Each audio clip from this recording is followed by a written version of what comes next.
ओम शांति। प्रिय भाई और भौणी मैंने आज कहानी शीर्षक है श्रेष्ठ चरित्र द्वारा राज्य भाग्य प्राप्ति।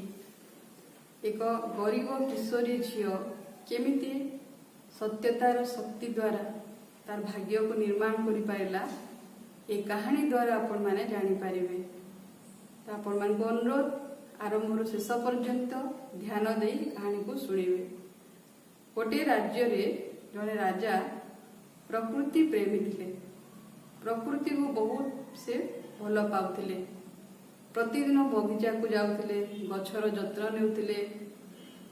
फूल गुड़िक देखि तांको बहुत सुखर अनुभूति होतिला। किंतु राजांकर कौनसी संतान नथिले। धीरे धीरे राजा वृद्ध हेबाकु लागिले। तांको चली जीवा परे राज्यर उत्तराधिकारी काहाकु करिवे, किए उत्तराधिकारी हेबो ए चिंतार से रही बसिले।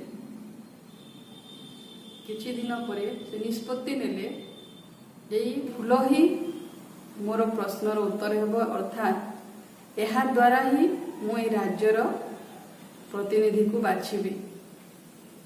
राज्य घोषणा हैला राज्य जेते भी युवक किशोरी वृद्ध पिला माने जहाँ भी अच्छा समस्ते आस राजा पाखक। समस्ते राजनगर को आसिले। राजा किसी मंजी देले समस्त को कहले जे आपण मान को मु 6 मास समय देली।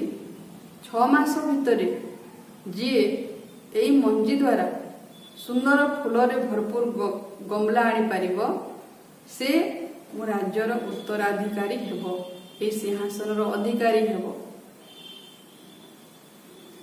से सभारे सुधा नामनी एक किशोरी युवती थिला। से मंजी आणला एवं घर को आनी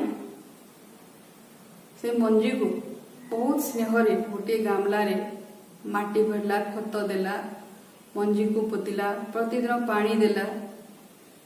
किंतु मंजी अंकुरित हैला नाही। अनेक दिन बीती गला किंतु मंजी तो अंकुरित ही हो नहीं। पुणी से आउ गोटे गामला को चेंज कर देला।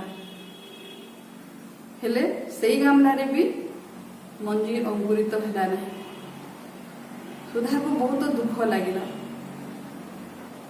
राजा को मु कोन बोली मुह देखेबी यह भाबुची।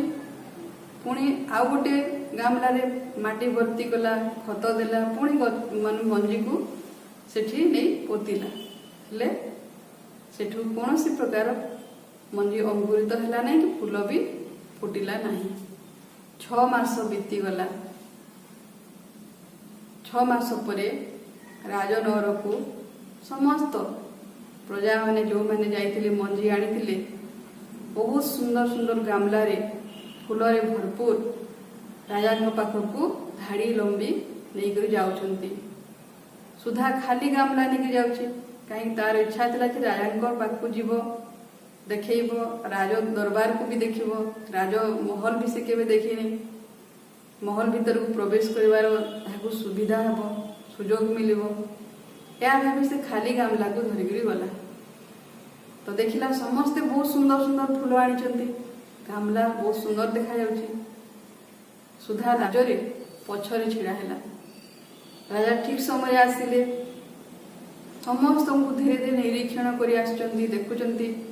समस्ते बहुत सुंदर फूल माने आनिचंती। सुधांको पाखु जतले राजा आसिले सुधा टिके डरी गला। राजा ताकू देखि कहिले कि रे तोर फूल कुआड़ी गला, तू काहे के एमती खाली गामला धरी कर आसीचु। तो राजा को सुधा निर्भीक भाव रे उत्तर देला जे महाराज मते क्षमा करिबे। मु बहुत चेष्टा कली, बहुत मेहनत कली, हेले ए मंजी अंकुरित ही हैला नाही। सेति पय मु खाली गामला ही निकरी आसली। मते आपण जो दंड देबे दियंतु।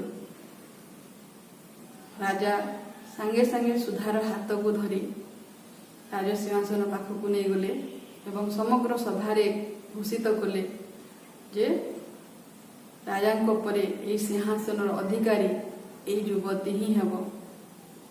ସୁଧା ମଧ୍ୟ ଆଶ୍ଚର୍ଯ୍ୟ ହୋଇଗଲା, କହିଲା ଯେ ମୁଁ ତ କୌଣସି ଫୁଲ ବି ଆପଣଙ୍କୁ ଦେଇନି କି କରିବି ପାରିଲି ନାହିଁ। ତ ରାଜା କହିଲେ ଯେ ମୁଁ ଜାଣିନି ଯେ ଏଇମାନେ କୋଉ ମଞ୍ଜିରେ ଫୁଲ ତିଆରି କରିଛନ୍ତି। ମୁଁ 6 ମାସ ପୂର୍ବରୁ ଯେଉଁ ମଞ୍ଜି ଗୁଡାକ ଦେଇଥିଲି ତାହା ଭଜା ମଞ୍ଜି ଥିଲା।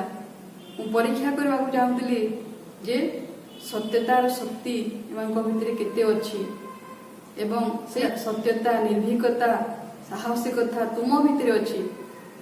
ଯେଉଁ ଶ୍ରେଷ୍ଠ ଚରିତ୍ର ତୁମ ଭିତରେ ଅଛି, ତୁମେ ହିଁ ଏ ରାଜ୍ୟକୁ ଠିକ୍ ସେ ଚଳେଇ ପାରିବ, ପ୍ରଜାମାନଙ୍କୁ ପାଳନା କରିପାରିବ। ସେଥିପାଇଁ ମୁଁ ତୁମକୁ ବାଛିଲି।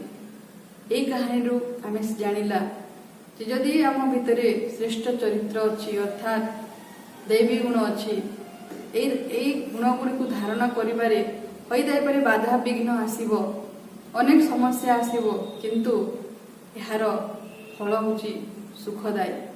ମିଶିବାରେ ଆମର ଉନ୍ନତିର ମାର୍ଗ ଖୋଲିଦିଏ, ଭାଗ୍ୟ ଖୋଲିଦିଏ।